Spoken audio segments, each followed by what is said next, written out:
What's up, my friend? Abby here, and welcome back to Writer's Life Wednesdays, where we come together to help you make your story matter and make your author dreams come true. Do you want to create a unique and memorable author brand, but you're not sure where to start? You look around at other successful authors who have great branding and huge platforms of loyal fans devoted to their work, and you wonder, how can I make that happen for my books? How do I even begin to create a platform from the ground up? That's a big question, and it's a question that I think a lot of indie authors don't find a simple, clear answer to. That's why in today's video, I'm going to share with you the 3 key ingredients to building an author brand so that you can attract your ideal readers and start building this loving, loyal community of readers who are excited about your work. My goal with this video is not to overwhelm you with everything that you need to get right, because when you're first starting out, you don't need to get every single detail right. That's why in this video, we're just going to focus on the 3 most important things, the 3 key ingredients: your edge, your look, and your promise. Why does your story matter? Good question. What if I told you that there's a science behind every great story? I don't just teach you how to write. I teach you how to change the world with your story and make your author dreams come true. Number 1 key ingredient: focus on your readers, not on yourself. See, this is the mistake that most authors make when they set out to make their presence known. They start by asking themselves the wrong questions. Who am I? What works have I produced? What are my qualifications? Where did I go to school? This might sound kind of harsh, but nobody cares. Unless you're writing some really specific nonfiction book and you have some really specific qualifications that make you an expert on that topic. But even then, you have to think not from your own perspective, but from the perspective of a reader, a potential reader who has never encountered you before. This is where most writers go wrong, because writers are artists, and in order to successfully market yourself, you have to switch from artist mode to business person mode. But don't worry, the science behind it is actually pretty simple. When your potential readers first encounter you, they have to immediately understand what you are going to do for them. How are their lives going to improve now that they know about you and your writing? How do you serve them and add value to their daily life? This isn't about fitting inside a niche, just the opposite actually. This is about finding your edge, that secret ingredient that makes you different, special, and memorable. Even if this is just the kinds of books that you write. So chances are you've written a book and you wrote that book because you wanted to read a book like that and it didn't exist, and so you created it. Well, guess what? There are thousands of readers out there right now who also wish that they had this book years ago. Strangers need to know who you are, yes, but you have to go deeper than that and give them a reason to want to interact with your content, whether that be a blog post, a video, a social media post, or a full-length novel. So when I first started building my brand, I wrote a blog about productivity, writing, creativity, inspiration, and anything else that I felt could add value to my readers' lives. From there, I started a YouTube channel, and I immediately fell in love with the format of video. On May 7th, 2018, I posted my first episode of Writer's Life Wednesdays, and I expected it to just be like a sidebar series on my productivity channel, but it quickly spiraled into the main focus of my brand. And I'm so glad it did.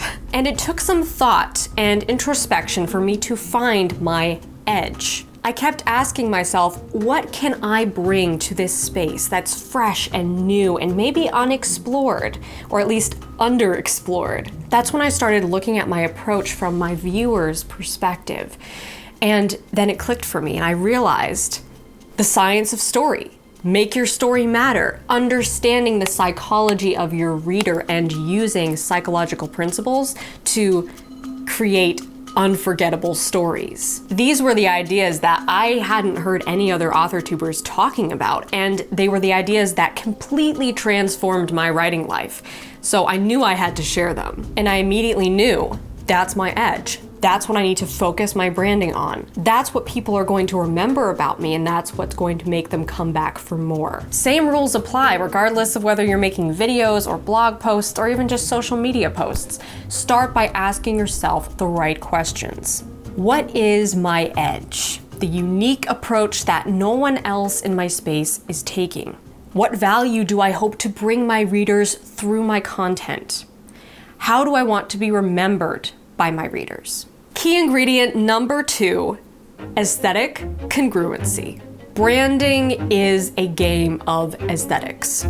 Just like when you are publishing a book series and you're designing the covers and you want them all to kind of match in some ways because you want somebody to recognize it from a mile away, you want your audience and your potential readers to recognize your branding from a mile away. You want them to see a thumbnail on their sidebar or in their feed, and you want them to stop because that looks like your stuff and they love your stuff. So oddly enough, this isn't about creating something new and eye-catching every single time.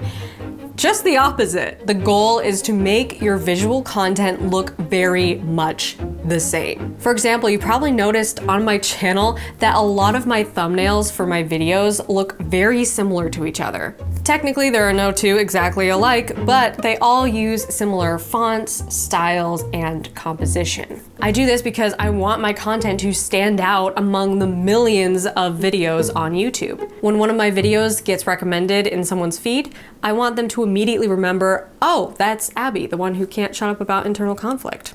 If you're totally lost when it comes to graphic design and you don't want to spend your precious writing time getting good at it, I totally understand. Luckily, there are tons of apps to streamline this process. Two of my favorites are PicMonkey and Canva. They're both easy to use, affordable, and offer hundreds of pre-made templates that you can customize within minutes. I use these two apps all the time and I highly recommend them.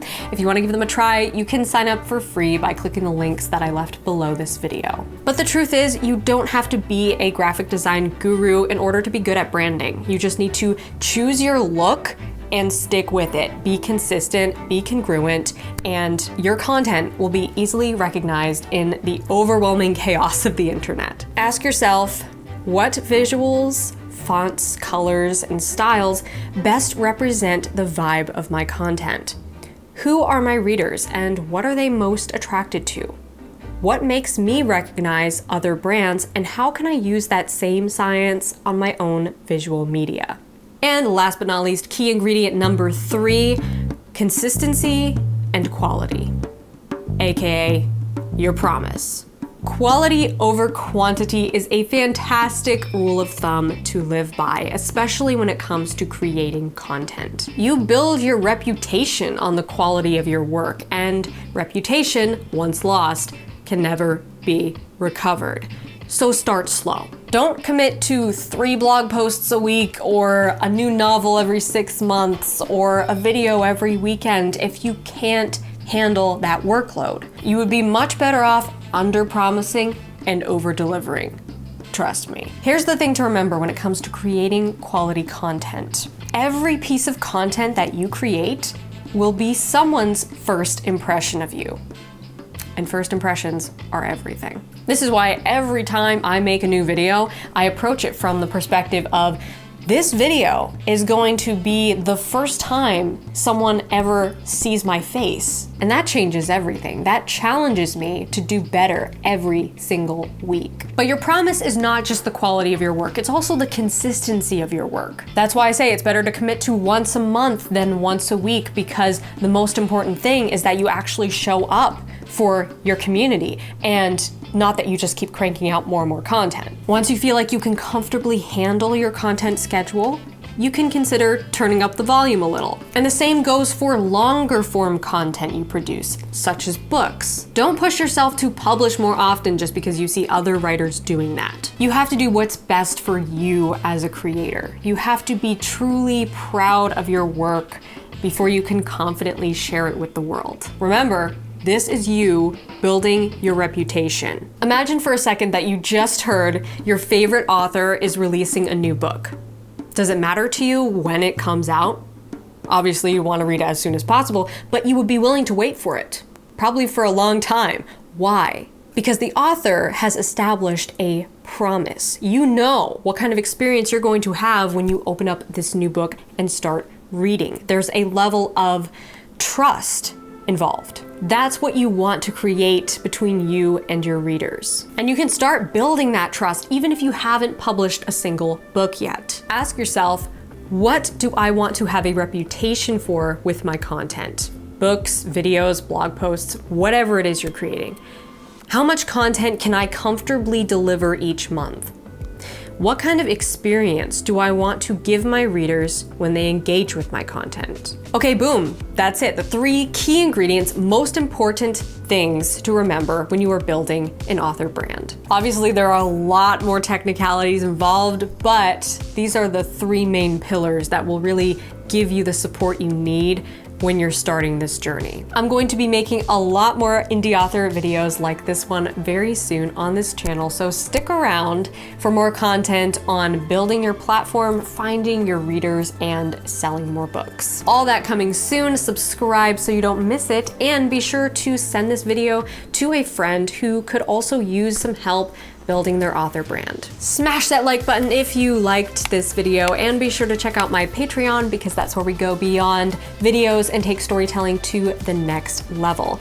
The Patreon community is not only the best way to support what I'm doing here on YouTube, but it's also the magical portal to my Inner Circle Facebook group, Discord community, and exclusive live trainings every month, diving into a specific aspect of writing and publishing. So go to patreon.com/Abbie Emmons and check out all the bonus content I have over there for you. Until next week, my friend, rock on. When you add the internal conflict of the characters that's been built over time, and you have these 2 characters clashing, that automatically makes it higher stakes and more engaging than just here's the hero in combat with a bunch of